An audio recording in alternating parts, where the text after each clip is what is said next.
ñu ngi leen nuyu ku nekk turam ak santam di leen dalal ci iRadio ITV di am mbégte di dalal comme ni nga ko waxee sànq Modibo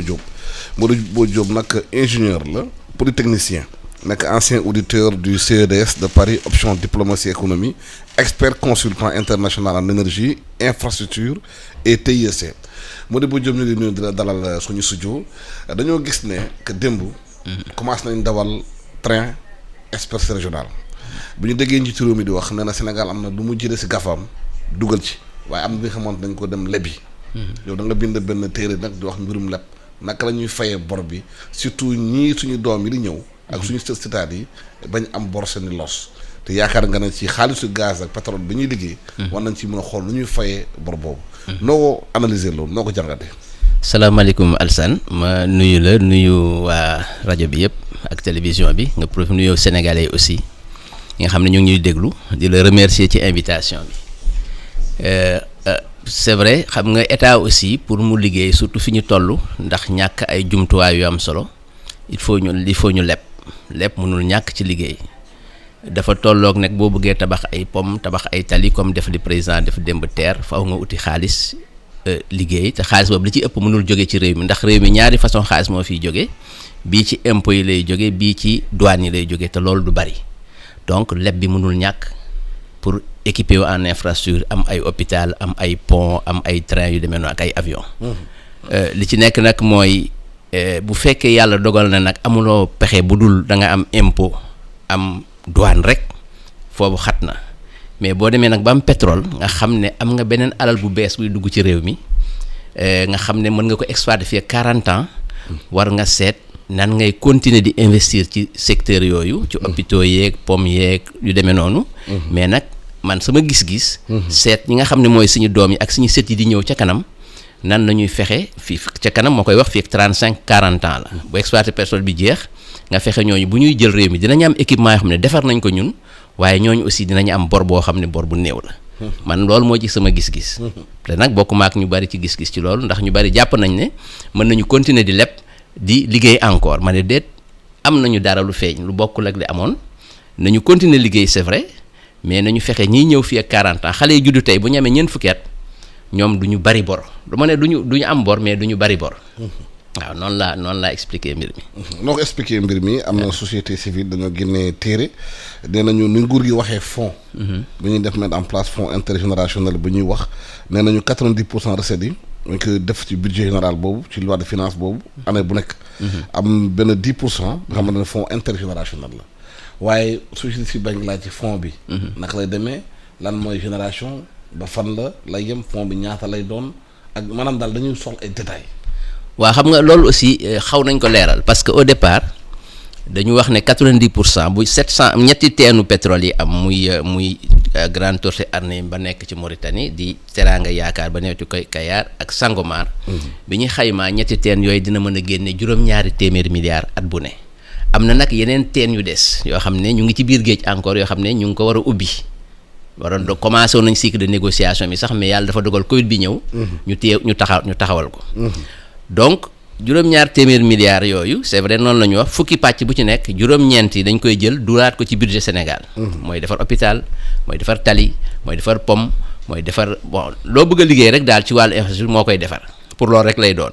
10% yi nag jëm ci li nga xam ne mooy li ñuy denc li ñuy rënk at bu ne dañ koy rënk jëmale ko ay at encore bon loolu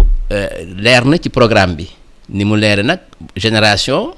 c'est vrai nekk na benn terme boo xam ne dafa xaw a englobé lu nekk mais man sama gis-gis mooy génération bi nga xam ne bu ñu demee ba pétrole bi jeex fii ak 25-30 ans man pour ñooñu foofu laa jàppee génération peut-être man sama gis-gis boobu. parce que loolu lañ koy jàppee da nga naan pétrole bi bu ñu commencé exploiter contrat yi 35-20 ans lay doon xale yi juddu tey bu ñu amee 35-40 ans kon dañuy jàpp ne peut-être pétrole amatul. dañ koy jàpp mais mën na bañ a demoon noonu sax. pour man loolu moom mooy génération. parce que ñoom nee nañu amul précision. waaw te xamuñu aussi fonds bi bu ñu ko mettre en place naka lañ koy utiliser. waaw loolu tamit xam nañ ko leeral parce que fonds bi mënoo ko dugal fulul ci fonds 6 fonds intergénération fonds souverain lay doon. Qatar am na ko Norvège am na ko Ghana bi ne suñu côté am na ko. boo xoolee sax ñun dañu recopier à peu près fonds norvégien bi parce que ñoom noonu lañ Norvège noonu la ñuy def seen fonds génération dañ ko domicilier fenn ba pare nag di ko jël. c'est vrai foofu man it boo seetloo ci intervention yi laaj naa ko président mooy fonds bi nu ñu koy utiliser ndax dafa am ñaari façon ou bien da ngay jël fonds boobu denc rek rënk wala nga jël ko di ci investir à l'international. Par exemple ñu ne bon allez Guinée dafa am benn projet boo xam ne tant de milliards la laaj rentabilité baax na nga ne kon de mën naa jël tant de milliards dugal ko fa fonds ba nekk fa pare di la jural dara di dellusiwaat ci yow. genre fonds d'investissement. waaw fonds d'investissement lay doon à l'international. Bon boo xoolee Norvège noonu la ñu def Norvège tey boo gisee seen fonds bi ñu yore am na doole boo xam ne ils investissent même aux États-Unis boo gisee Thales bi nga xam ne bokk na ci train bi démb ñoom seen fonds bi am na action ci Thales. Man sama gis-gis moo doon ñu continuer ñun peut-être bu ñu commencé du ñu am doole. mais ñun ñu dem à l'international uti ay investissement parce que boo duggee ci benn investissement boo xam ne bu am doole la boo ci dugalee 7 milliards sax mën nga ci am loo xam ne dina ëpp loolu pour man sama gis-gis loolu la bon maintenant nag il faut nga réformer FONSIS loolu aussi état bi war nañ def ay effort FONSIS ni mu demee nii il faut nga changer ko mu doxee noo xam ne ëllëg dina gën a am transparence dina gën a am mode de fonctionnement et puis décision yi du nekk décision yoo xam ne waa FONSIS rek la mais dina yaatu ba nga xam ne chef d'état da ciy bokk même peut-être pourquoi pas société civile am ci seen avis ak secteur privé bi. bon am na ñu naan xaalis boobu ñuy jëlee ci gaz et pétrole bi war nañu investissement prioritaire maanaam éducation. waaw jàngale bi. tëggaat ko. créer ay centre bi nga xamante ne de formation des instituteurs dans tous les départements et régions. maanaam xoolaat jàng bi bu baax a baax. ñi nga xamante ne sax damay retraite te mënoon jàngale am pédagogie. ñu indi wàll ñu former formateurs yi. parce que école bi feebar bi nga xamante ne il faut ñu xoolaat ko càmbaraat ko bu baax a baax s'il le faut sax ñu dem jëlaat suñu langue nationale yi dugal ko ci école bi pour xale yi mën a am lu mu ci ay former xale yi def ay centre de formation. pardon na aussi. problème sécurité bi sous région bi ne sécurité bi mel léegi ay Mali ak yooyu yu xool naka la ñuy mën a taxawaat ci mbirum sécurité aar réew mi parce que boo amee gaz ak pétrole tamit il faut nga aar réew mi aar ko sécurité am boole ci aussi autosuffisance alimentaire maanaam mbéy mi agriculture bi ñu investir bi nga xamante ne Sénégal dootu jéggaani lu muy lakk fekk réew mi amul tracteur ñu defal aménagement yi goxaan bu nekk mën nañ fa béy mën nañ fa nit ñi mën nañ fa tedd toog foofu yeneen mi ñu def ko ci santé pour wër gu yaram Sénégalais yi yaakaar nga ne ñeenti poñ yooyu war naa mën a poñ yu nekk prioritaire waaw defe naa c'est ça qui est prévu Alassane parce que boo xoolee 90% yi moom nekkul loo dañ koy dugal ci budget général d'investissement bi te budget général d'investissement loolu la jël santé la jël éducation sécurité armement armée bon affaire éducation ak yooyu mais loolu xam nga après nag discussion la entre les différents ministères moom lañ naan arbitrage bi budgétaire pour que ñu ne bon nañu yokk ci investissement santé yi ñi ne nañu yokk ci investissement éducation ñi ne nañu yokk ci investissement infrastructure loolu arbitrage budgétaire la mais 90% yooyu loolu lay jariñ moom dañ koy jël rek dugal ko ci budget général bi retracé ko ba pare dugal ko ci investissement budget général maintenant nag na muy duggee ci budget bi xam nga loolu discussion la entre les ministères entre l'État ak yenn partenaires techniques yooyu bon loolu arbitrage budgétaire lay doon mais loolu la ñu waaj ñoom loolu la ñu prévoir. am na aussi beneen waxtaan bu ñu ñuy wax mooy contenu local bi maanaam bu ñëwee si ubbi fi gaz de pétrole war naa am yeneen chaîne de valeur waram bi Sénégal mën a investir ci mbirum parce que gaz de pétrole du rek ñu koy jënd rek di ko jaay bitim réew war naa mën a suqali PME PMI TPE yi créé ko naka lañ ko mën a defee loolu waaw kon local moom benn loi bu bees boo xam ne ñun ñi dañ ci liggéey ak ñoom c'est bu ma ne ñun ñi secteur privé bi ba arrivé à la loi je pense il y a 2 ans ci loi boobu dafa am benn disposition bu am solo boobu mu ñu naan préférence nationale mooy jiital ñiy liggéey ci réew mi ci wàllu liggéey boobu loi la nag te loolu am na ay jéegu ci commencé am parce que secteur privé li nga wax nii la ñu wax dañ ne woon waa ñun am nañu pétrole léegi bu fekkee dañu toog di seetaan ba nga xam ne gars yi dañu jóge bitim réew ñëw jël yëpp yóbbu ko ñiy liggéey ci réew mi amuñu ci dara kon du am njëriñ discussion yu sérieuse nag entamé entre gouvernement bi ak état bi man mi ak secteur privé man mi participé naa ci plusieurs fois au nom d'un groupement patronal notamment le MEDES ñoom CNP UNACOIS ñëpp bokkoon nañ ci bi ñu waxtaanee tënk nañu ay charte yoo xam ne moo indi loi bi charte yi mooy lépp lu sénégalais mën a def ci biir réew mi ci wàll boobu ci pétrole dañ koy gënale mu def ko balaa nitu bitim réew di ko def mais na fekk nag aussi mu nekk ci conditions yi xam mooy condition qualité xam nga question oil and gaz pétrole ak énergie ak gaz norme de sécurité yi ñoo compliqué parce que mënuloo jël risque on peut pas prendre risque sécuritaire par exemple ma jox la benn cas bu simple tey bu benn plateforme nekk ci biir géej ñu koy jëlee pétrole yow nga am bateau boo xam ne dafa war a jël rek lekk rek pour yóbbu ko ci gaañ yi dafa am norme sécurité yoo xam ne moo gën a compliqué norme sécurité boo yoree hôtel di jaay lekk rek. yu mel noonu lay demee moo tax c'est pas facile mais gëm naa ne sénégalais mën nañ ci def dara te commencé na ndax boo xoolee contrecarrage su pétrole bi bi ñu waree defar caisson mooy kees yi nga xam ñoo war a def diggu Saint-Louis ba ca première exploitation gaz bi ak ya muy àndal secteur privé bi dajaloon nañu ay sénégalais dajaloon nañu ba jël nañu marché boobu. boo gisee tamit bi ñuy waree def assurance yi pôle financier assurance dajale nañu marché bi nga gisee aussi centrale 300 mégawatts barke dem bi nga xam ne war nañ ko def ay sénégalais dajale nañu ba ñooy def centrale bi te am na yeneen idées yu ci topp. kon contenu local moom day loo xam ne lu am solo la wax naa ko ba kër barke dem bi ñu dajee ak président am na lu ci jox soog a feeñ bu continuer dina am njëriñ ndaxte chaîne de valeur ni nga ko waxee léegi Alassane dafa bari dans le pétrole. dem na pétrole du affaire rek affaire ingénieur malheureusement ñii nag dañu jàpp ñu ne ingénieur rek ñu suñu liggéey la du affaire ingénieur ñëpp ci mën a liggéey ingénieur yi aussi lu ñu si xam-xam-xam am na foo xam ne mënuñu faa yegg. dafa laaj aussi formation. waaw dafa laaj ay formation dans tous les domaines parce que fi yenn saa boo bëggee menuisier bu baax sax problème la plombier bu baax problème la parce que plombier yi ay tâcheron lañu. ñu ñëw sa kër ñu taf yëngal si liggéey dem seen yoon. naka la ñuy mën a justement chaîne de valeur boobu it moom ay plombier yu baax menuisier yu baax parce que ñëpp dañuy liggéey ci loolu même ay serveur war liggéey comme ni nga ko waxee ci catering bi may fu ñu ci gaal yi rek yëpp dañu war former te gisaguñu formation boobu ñu accéléré ko. bon am na déjà bi gën njëkk am solo mooy INPG bi mooy Institut national du pétrole et du gaz foo xam ne ñu ngi former ay xale ci certains domaines mais il est vrai il sera bon ñu accompagner ko ëllëg parce que am na peut-être yenn organes yu ci ab yu commencé feeñ yoo xam ne par formation des ouvriers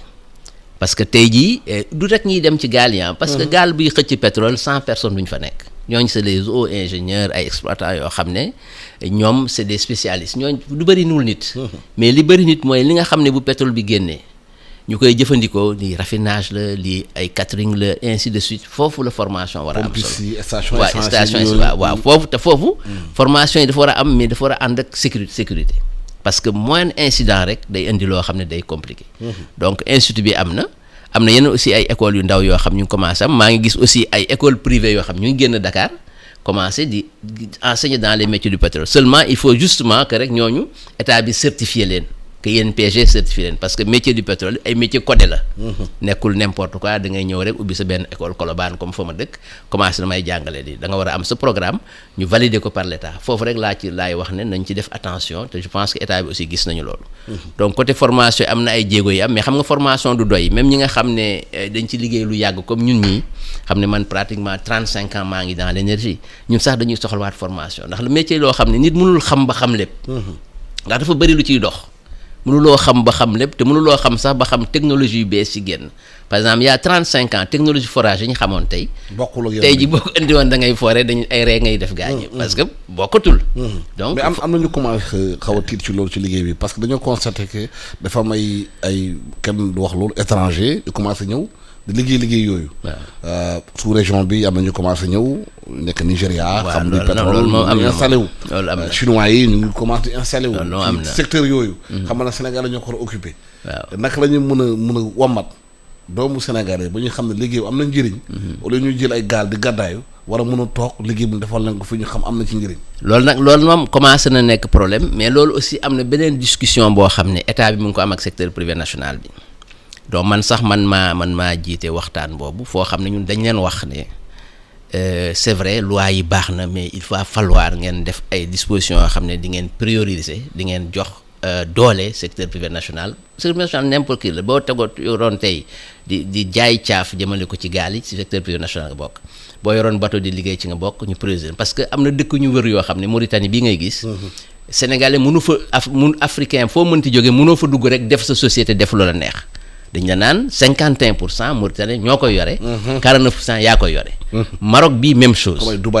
Dubaï même chose ñun nag foofu nag bu ñu waxee dëgg am nañ fa problème amagu fi ñu ngi discuter ak état bi pour jéem a arriver ci loolu parce que am na buñ benn loi ba ñu naan stratégie nationale de développement du secteur privé man maa koy présider ak secrétaire général ministre de l'économie et du plan et de la coopération secteur privé yëpp ñu ngi ci ñoom sax ñoo ma jiital boo xam ne ñu ngi waxtaan pour arriver à ça yombagul nag parce que li ci tax mu jafe mooy Sénégal dafa signé ay traités bilatéraux internationaux yu bari yoo xam ne loolu tënk na ko tuuti mais nag day jot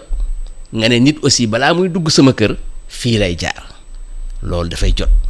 parce que boo ko deful loo def ay loi tamit gars yi nañ ko contourner dem am lu ñu def. li muy parce que même Gambie fii boo bëgg ubbi société. waaw boo àndul ak Gambien doo mën ubbi société. waaw loolu moo jaadu amul benn dëkk États-Unis tey mënoo fa dem def loolu parce que am na ay lois yu protégé société yu protégé secteur privé bi foofu defe naa foofu nag il faut ñu jëm ci. jëmul rek ci liggéey bi nga xam moom la gars yi di liggéey pour am dara mais ci emploi yi tey boo demoon Maroc tey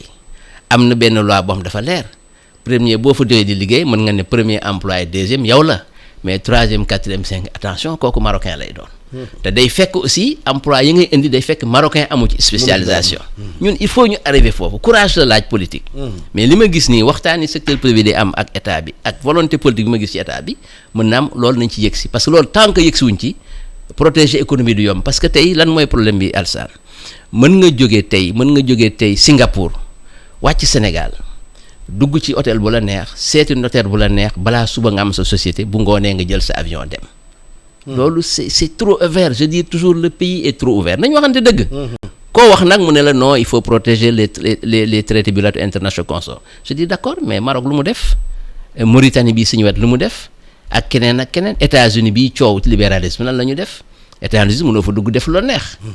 parce que dañu am nu ñu seete seen société seet ñuy liggéey ñu may leen doole. waaw mais foofu la société civile naan. waaw société dañuy porox ndollu maanaam bu ñuy fay maanaam fisc bi ñu war a fay. waaw loolu yëpp mën na ci am l'impôt bu ñu war a fay. waaw du ko fay fu mu mote. loolu yëpp mën na ci am parce que dañuy wut ay supertige. waaw génne xaalis bi duñu fay l'impôt bi ñu war a la ñu ko war a fay maanaam exonération fiscale yi ñu def yenn sociétés yi mag yi day gaañ réew mi.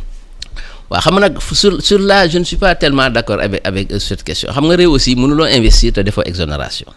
parce que aussi nit du ñëw ne damay dugal alal sa réew nga ne ko da ngay fay impôt amagoo dara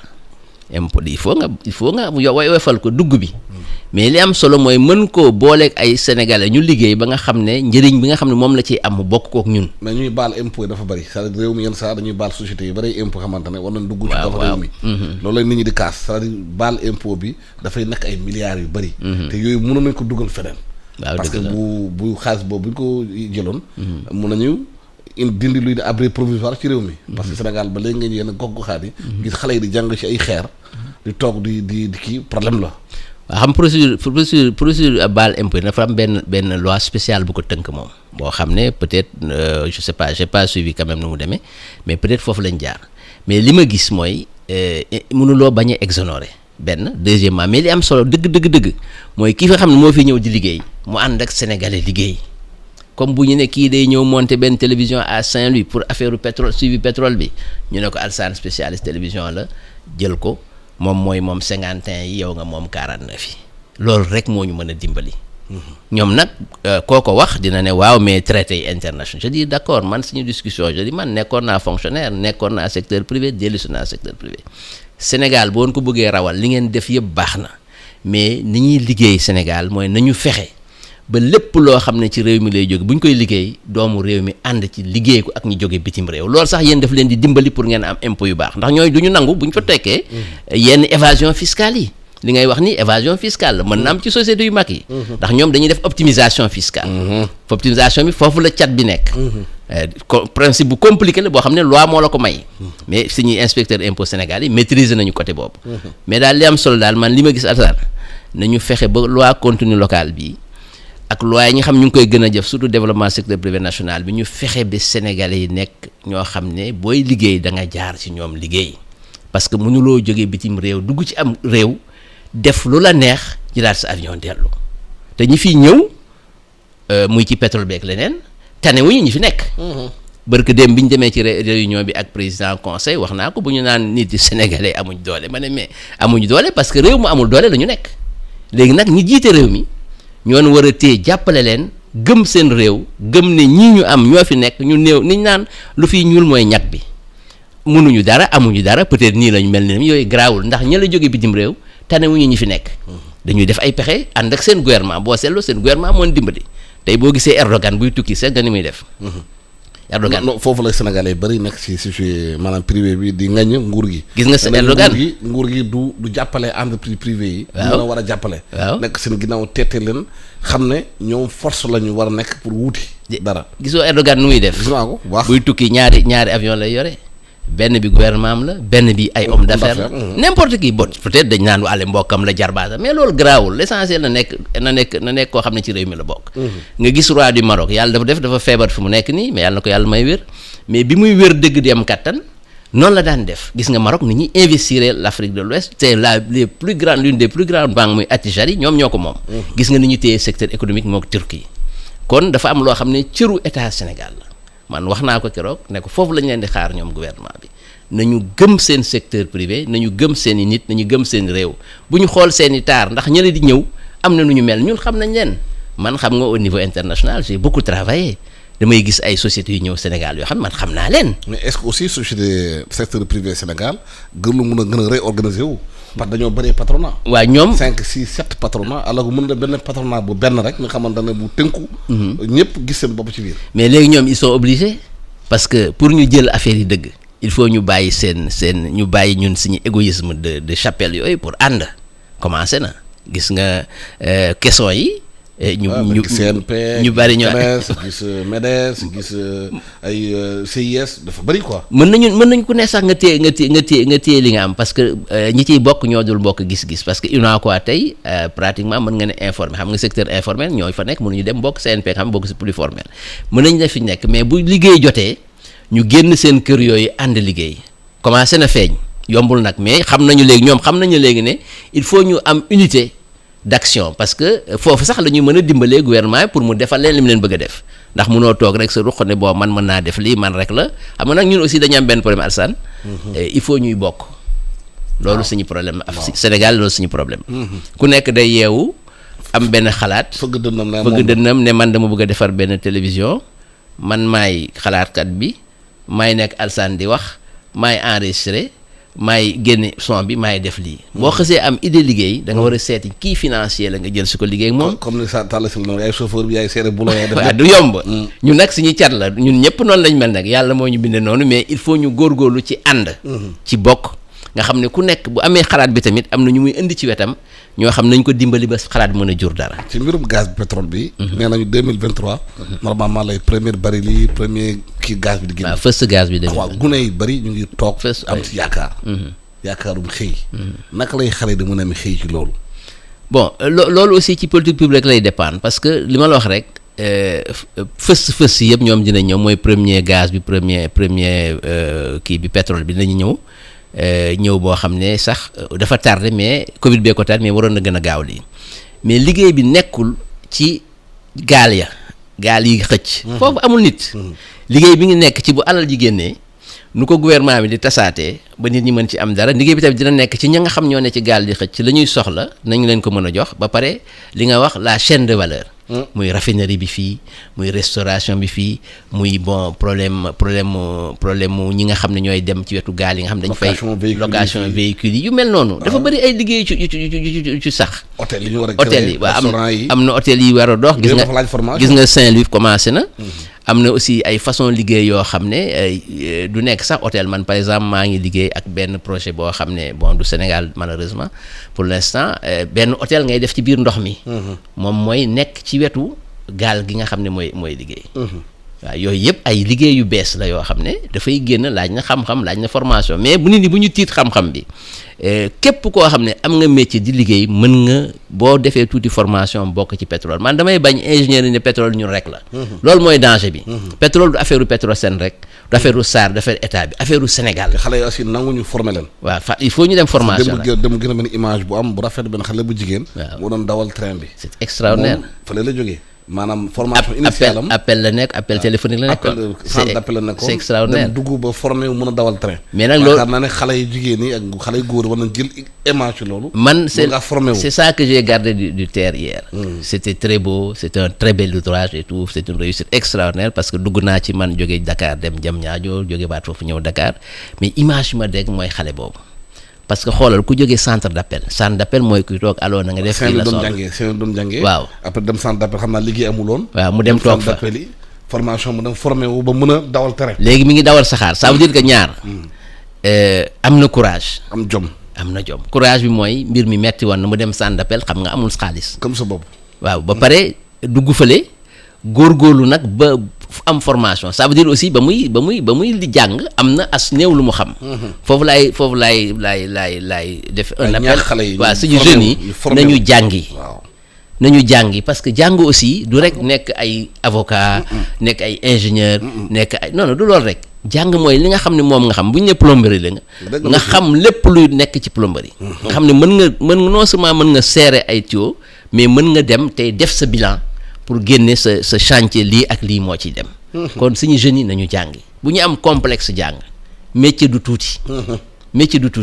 foofu nag xale yi il faut ñu góorgóorlu côté boobu. surtout ñi nga xam ñoo nekk 19-20 ans ku ci réussirul école nekk ay grand diplômé nga fexe am benn métier boo xam da nga koy maîtriser. nga xam ne yow chef d'entreprise ngay doon di nga mën a am sa métier am ay ouvrier mën a def ay devis mën a dem ay appel d'offre mën a yore sa oto comprendre liy dox ci jamono et puis xale yi aussi nañu comprendre liy dox ci jamono. parce que dama seetlu jeunes yi nga xam ne 20 ans la ñuy doon 19 ans dañ loo wax du leen intéressé. seetlu nga loolu. parce que ñun am nañu doom yi ci toll dañ leen wax góorgóorlu leen ngeen xam li leen wër surtout seen réew parce que Sénégal boo leen ko gëmee yaakaar nañu réew mi fi mu jëm bu ñu gënee góorgóorlu ñoom réew mi seen loxo lay mujj te dina baax